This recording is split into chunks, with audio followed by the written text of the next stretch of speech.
ইমাম আজম আবু হানিফা রাদিয়াল্লাহু তাআলা আনহু এত বড় জ্ঞানের অধিকারী, মাযহাবের ইমাম, শরীয়ত তরিকত, কোরআন সুন্নাহ, ইজমা কিয়াস, ইলমে ফিক, যার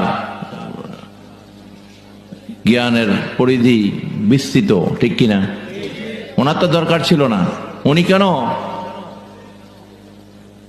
হযরত সাইয়েদনা ইমাম জাফর সাদেক রাদিয়াল্লাহু তাআলা আনহুর দরবারে গিয়ে বায়াত হয়েছেন? ওনার দরবারে কেন যেতে হয়েছে ওনাকে? উনি তো একটা মাযহাবের প্রধান, যার নামে একটা মাযহাব প্রতিষ্ঠিত। ইমামে আজম যাকে বলা হয়, যিনি একজন তাবী, যিনি অনেক সাহাবীকে দেখেছেন। সুবহানাল্লাহ বলবেন না? ইমাম বুখারী রাদিয়াল্লাহু তাআলা আনহু ওনার আরো 120 বছর পরে দুনিয়াতে আসছে। এরকম ইমাম শাফি, ইমাম মালিক, ইমাম আহমদ বিন হাম্বল, প্রত্যেকেই যত মাযহাবের ইমামরা আছে